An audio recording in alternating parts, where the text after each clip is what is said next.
प्रश्नोत्तर सत्संग माध्यम से आज जगह प्रश्न आया है विजय मिश्रा जी।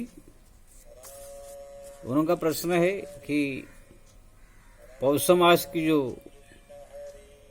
21 आएगा कृष्ण पक्ष की, उसका नाम क्या है और उसकी कथा, उसकी महिमा क्या है।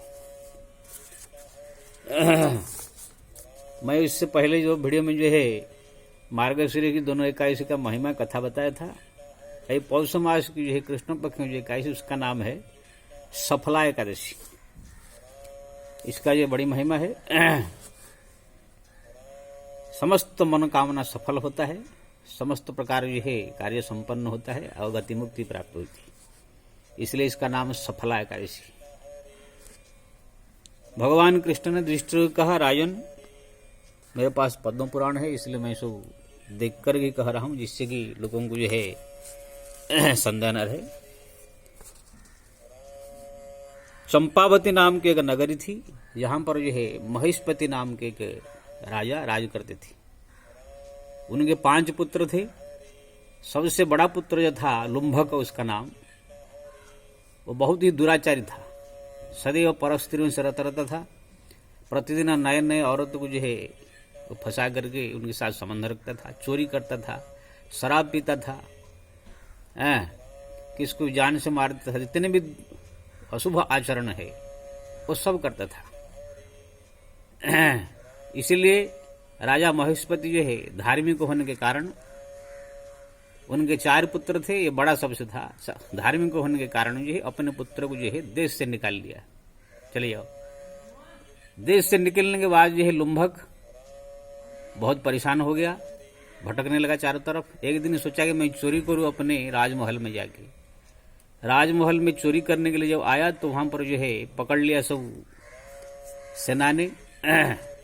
फिर पकड़ के राजा के पास ले गए तो राजा ने उनको वनवास दे दिया, वन के अंदर से ही रहेगा। वन के अंदर जो है लुम्भक जो है भूखा प्यासा भटक रहा था, कहां पर कोई फल खा जाए, कोई पत्ता खा ले। इसी प्रकार से जो है बहुत परेशान हो गया, कैसे कैसे प्राण बचाया, शरीर दुर्बल हो गया। एक दिन जो है यही पौष मास की जो है एकादशी था, जिसको जो है कृष्ण पक्ष की एकादशी, सफला एकादशी कहते हैं इसको। उसी दिन जो उसको जो है भोजन करने को जो है कुछ मिला नहीं। उससे पहले दिन दशमी में भी कुछ नहीं मिला था, 1-2 फल मिला था। दूसरे दिन में जो है वो खाली 2-4 कहां से फल मिला, खा करके दिन भर फलाहार करके रह गया। रात भर जो उनको नींद नहीं आ रहा था, इसलिए रात भर जागरण भी कर लिया। बहुत दुखी होकर के जो है उसने जो है 1-2 फल भगवान नारायण को जो अर्पण किया। प्रभु मैं बहुत दुराचारी हूं, पापी हूं, मेरे कर्म का फल मैं भोग रहा हूं, अब कृपा करो प्रभु, गलती हो गया।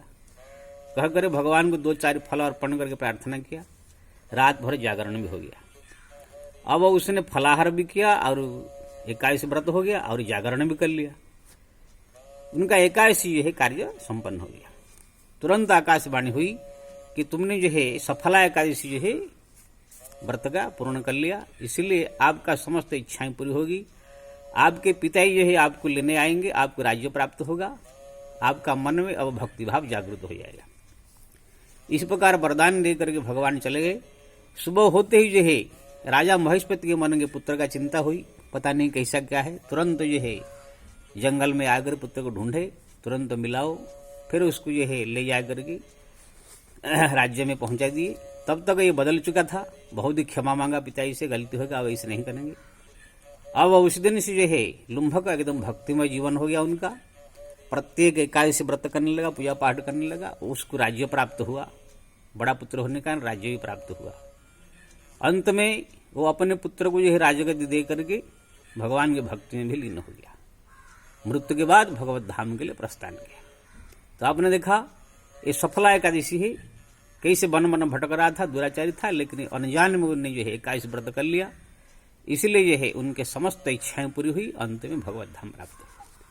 तो ये सफला एकादशी जो है पौष मास की कृष्ण पक्ष की, ये व्रत जो करता है, प्रातःकाल उठ कर भगवान स्नान करके भगवान का पूजन करके फलाहार का ग्रहण करके दिन भर भजन कीर्तन करे, द्वादश के दिन पारण करे। इस प्रकार अगर व्रत करता है, जो मन में जो उनकी कोई इच्छा हो, मेरे को ये प्राप्त हो, संसार का धन संपत्ति पुत्र परिवार या कुछ भी, ये सब उनके मनोकामना सफल होगा और मरने के बाद उसकी मुक्ति होगा। मन में जो विभिन्न प्रकार विकार और संसारिक जो सब कामनाएं हैं और जो संसारिक और मनोभक्ता है वो भी जो है कम हो जाएगा, भगवान के भक्ति में मन लग जाएगा और अंत में भगवत धाम प्राप्त होगा। तो ये सफला का इसका महिमा है। इसको जो है प्रत्येक व्यक्ति को जो है करके अपना मनोकामना सफल कर सकते हैं। जय श्री राम।